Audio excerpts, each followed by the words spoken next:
மலையடிவாரத்தில் ஒரு பசுமையான காட்டில் எல்லாவிதமான விலங்குகளும் பறவைகளும் வசித்து வந்தன. வலிமையில்லாத விலங்குகள் எல்லாம் சேர்ந்து ஒரு கூட்டத்திற்கு ஏற்பாடு செய்தன. சில விலங்குகளும் பறவைகளும் கூட்டத்திற்கு வந்திருந்தன. கூட்டத்திற்கு முயல் தலைமை தாங்கியது. இந்த கூட்டத்திற்கான காரணம் உங்களுக்கு தெரிந்திருக்கும் என நினைக்கிறேன்.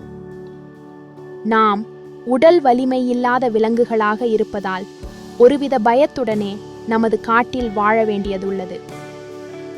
எனவே வலிமையான விலங்குகளிடமிருந்து நம்மை நாம் பாதுகாத்துக் கொள்ள வேண்டும். அதற்கான யோசனைகள் உங்களிடம் இருந்தால் சொல்லுங்கள். கூட்டத்திலிருந்து பன்றி ஒன்று தன் யோசனையை சொல்ல முன்வந்தது.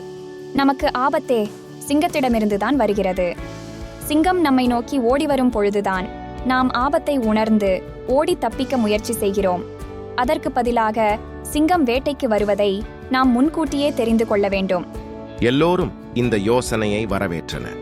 நம்ம எப்படி சிங்கம் வேட்டைக்கு வருவதை முன்கூட்டியே தெரிந்து கொள்வது? சிங்கத்தை அதன் குகைக்கு அருகிலிருந்து கண்காணித்து யாராவது தகவல் சொல்ல வேண்டும். எப்படி எல்லோருக்கும் தகவல் சொல்வது? குரங்கு முன்வந்து பேச ஆரம்பித்தது. சிங்கம் குகையை விட்டு கிளம்பியவுடன் ஒரு சப்தத்தை உண்டாக்க வேண்டும். அது எல்லோரையும் சென்றடைய வேண்டும். அதை நான் செய்கிறேன். சிங்கத்தின் குகையின் அருகில் உள்ள மரத்திலிருந்து ஒரு ட்ரம்பட்டை எடுத்து நான் ஊதுகிறேன். ட்ரம்பட் சப்தம் கேட்டவுடன் எல்லோரும் ஓடி ஒளிந்து கொள்வோம். இதை மற்ற விலங்குகளிடமும் சொல்லிவிடுங்கள். அதேபோல் சிங்கம் குகையை வந்தடைந்தவுடன் மீண்டும் ட்ரம்பட்டை எடுத்து நான் ஊதுகிறேன். எல்லோரும் ரிலாக்ஸ் ஆகிக் கொள்ளுங்கள். குரங்கின் திட்டத்தை கேட்டவுடன் எல்லோரும் சந்தோஷத்துடன் கிளம்பி சென்றனர். மறுநாள் காலை வந்தது. விலங்குகள் எல்லாம் வழக்கம் போல் காட்டில் தங்கள் உணவை தேடிக் கொண்டிருந்தன. எல்லோரிடமும் இனம் புரியாத பயம் தெரிந்தது. ட்ரம்பெட்டின் சப்தம் எப்போது கேட்கும் என எதிர்பார்த்து கொண்டிருந்தன. அவசரமாக புல்லை மேய்ந்தன. குரங்கு சிங்கத்தின் குகை அருகே இருந்த மரத்தில் ட்ரம்பட்டுடன் ஏறி ஒளிந்து கொண்டது. நேரமானது. நரி சிங்கத்தின் குகை அருகே வந்து காத்திருந்தது.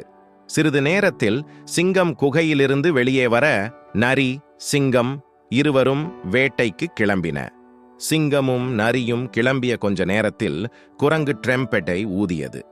ட்ரம்பெட்டின் சப்தம் காடு முழுவதும் கேட்டது. ட்ரம்பெட்டின் சப்தம் கேட்டவுடன் எல்லா விலங்குகளும் ஓடி ஒளிந்து கொண்டன.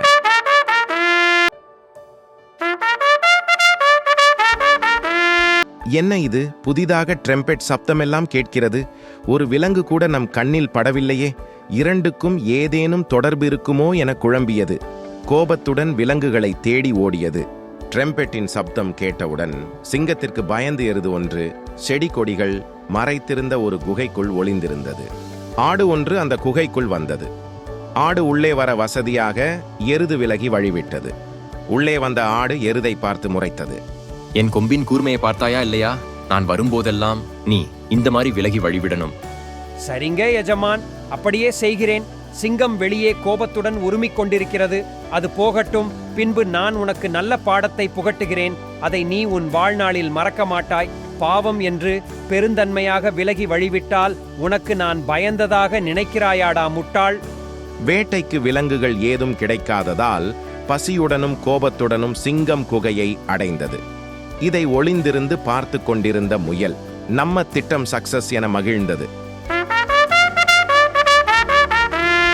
ட்ரம்பெட்டின் ஒரே ஒரு சப்தம் கேட்டவுடன் சிங்கம் குகையை வந்தடைந்து விட்டதை தெரிந்த எருது ஆட்டை பந்தாடியது.